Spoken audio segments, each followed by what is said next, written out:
Hello दोस्तों, आपका स्वागत है आपके अपने चैनल पे, जिस पे आप टीजीटी पीजीटी हिंदी के पीवाईक्यू देख रहे हैं। साथ ही साथ आप कॉमन सेशन हिंदी के पीवाईक्यू भी देख रहे हैं। तो आज हम 2023 का जो पीजीटी का पेपर आया था उसका कॉमन सेशन वाला देख रहे हैं हिंदी। तो इसमें हम 31 से शुरू करते हैं। विशेषण के संबंध में कौन सा सुमेलित नहीं है? तो इसमें देखिए जी, भारतीय ये संज्ञा से निर्मित है, भारतीय और विशेषण है, ठीक है। पवित्रतम है ना, यही है संगत। पवित्रतम तो इसकी उत्तमावस्था हो गई और यहाँ पे उत्तरावस्था दिया है।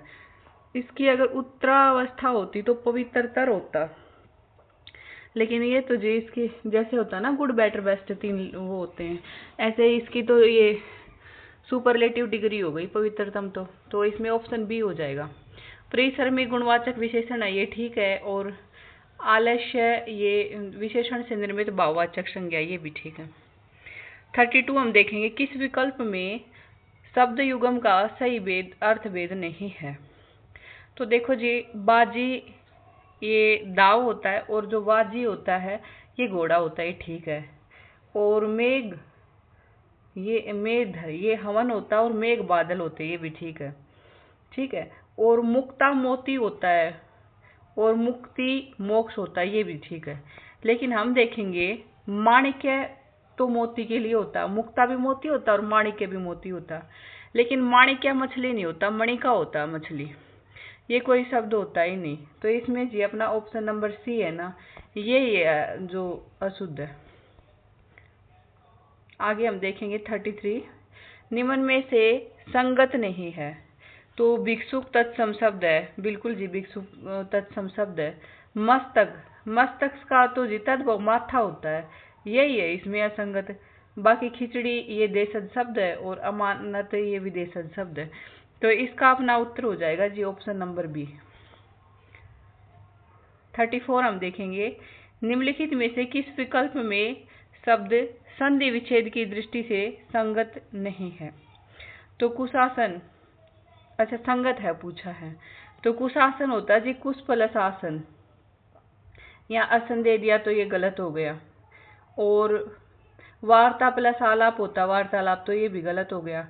और जानकी प्लस ईस होता जानकीस, तो ये भी गलत हो गया। तो जी इसमें है ना अपना लघु प्लस उर्मी ये शब्द है ना, ये ठीक है। तो इसमें संगत पूछा था तो ऑप्शन नंबर डी हो जाएगा अपना। आगे हम देख रहे हैं जी अपना 35, किस विकल्प में समस्त पदों में बहुव्रीहि समास का उदाहरण नहीं है? तो देखो जी, शेष साई बोलते हैं विष्णु भगवान को, तो ये बहुव्रीहि है।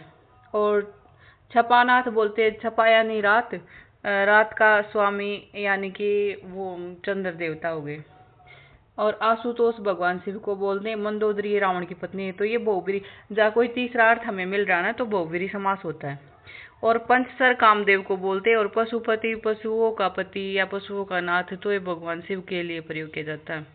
तो इसमें है ना अपना ये ऑप्शन नंबर बी है ना, यही वो नहीं है बहुव्रीहि समास, बाकी सारे बहुव्रीहि के उदाहरण है। तो ऑप्शन नंबर बी हो जाएगा इसका सही आंसर। किस विकल्प का शब्द अन उपसर्ग से निर्मित नहीं है? तो देखो अन प्लस अंतर ये हो गया, ठीक है। अन प्लस इष्ट अनिष्ट हो गया, अन प्लस आचार अनाचार हो गया, लेकिन ये तो अ प्लस नीति हो गया। तो इसमें ना ऑप्शन नंबर बी अपना ये गलत है। 37 हम देखेंगे, निम्न में से किस विकल्प में सभी विकल्प के शब्द विदेशज प्रत्ययों से निर्मित है? तो इसमें देखो जी, रिश्वत प्लस खो रिश्वतखोर और ये रोजगार, ये दोनों रिश्वत और रोजगार दोनों के दोनों विदेशी प्रत्यय हैं। तो ऑप्शन सी हो जाएगा। पर्यायवाची शब्दों के संबंध में कौन सा विकल्प अनुचित है? तो चंद्रमा को जी हिमकर और अमृतांशुर मेहताब कहते हैं, ठीक है। और जी चंदन को गोरोचन मलयज और सर्पावास कहते हैं। गंगा को अमरटटिनी और अद्रिजा सुरसरी भागीरथी ये शब्द कहते हैं, ये भी ठीक है। लेकिन गरुड़ को खगनाथ तो कह देते हैं और ये विष्णुवान भी कह देते हैं इसको। वृषभी और भद्रा इसके लिए प्रयोग नहीं किया जाता। ये ऑप्शन नंबर बी है ना, ये अपना गलत हो जाएगा। इसके गरुड़ के पर्यायवाची याद रखना जी, वातन्य होता है, नागांतक होता है, विष्णुवान होता है, खगपति, खगेश, ये सब होता है जी। वार्तनिक दृष्टि से किस विकल्प के सभी शब्द शुद्ध है? तो जी ये याग, वल्यक और हस्तक्षेप ये दोनों शुद्ध है। अभ्यर्थी होता है जी, ये अभ्यर्थी नहीं होता। पहले में हम देखेंगे तो ये अभ्यर्थी होता है जी, अभ्यर्थी नहीं होता। और त्योहार में एक मात्रा आती है तो ये भी अशुद्ध है। और इसमें मैथिली में थ पे छोटी की मात्रा है, ये भी अशुद्ध है। ये अहल्या होता है, अहिल्या नहीं होता। वैदई में बड्डी की है को बड्डी की मात्रा आएगी और ये वापस होता है। तो बाकी के सारे अशुद्ध शब्द हैं। महात्मा गांधी ने भारत को आजाद कराया, उक्त वाक्य में रेखांकित शब्द है। तो देखो जहाँ पे इनका प्रयोग, जैसे हमारे देश में गांधियों की कमी नहीं, अगर बहुवचन में होता है तो जातिवाचक होता है, लेकिन जब ये एक वचन में है ना तो व्यक्तिवाचक है। और भारत तो हमारा जी है ही व्यक्तिवाचक, किसी देश का नाम ये व्यक्तिवाचक होता है। तो ये दोनों के दोनों व्यक्तिवाचक संज्ञा है। लेकिन इसमें याद रखना, जैसे हम बोले हम किसी का नाम है जयचंद तो वो व्यक्तिवाचक है, लेकिन हम बोले हमारे देश में जयचंदों की कमी नहीं, जब वो बहुवचन में आ गया तो जो वो जातिवाचक हो जाता है। ऐसे ही हम बोले किसी का नाम है विभीषण, तब तो वो व्यक्तिवाचक है। लेकिन हम बोले हमारे देश में विभीषणों की कमी नहीं है, तो वो उस पूरी जाति को रिप्रेजेंट कर रहा है जिन्होंने अपने भाइयों के साथ गद्दारी की, तो वो हो जाएगा जी फिर अपना जातिवाचक। तो इसका याद रखना। लेकिन यहाँ पे महात्मा गांधी व्यक्तिवाचक ही है। निम्न में से किस मुहावरे का अर्थ संगत नहीं है? अपने पैरों पे खड़ा होना, तो ये आत्मनिर्भर होना होता है जी।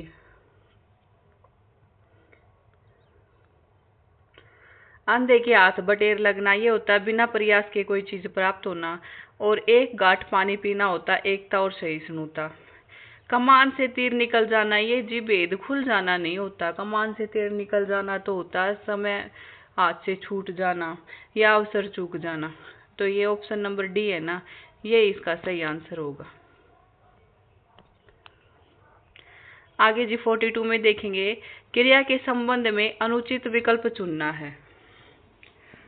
कर्म के आधार पर क्रिया के सकर्मक और अकर्मक दो भेद माने जाते हैं। हाँ जी, कर्म के आधार पर इसके दो भेद होते हैं, ये बात बिल्कुल ठीक है। सभी प्रेरणार्थक क्रियाएं अकर्मक होती हैं। चलो जी अगला देख लेते हैं। पिता पुत्र से पत्र लिखवाता वाक्य में प्रेरणार्थक क्रिया है।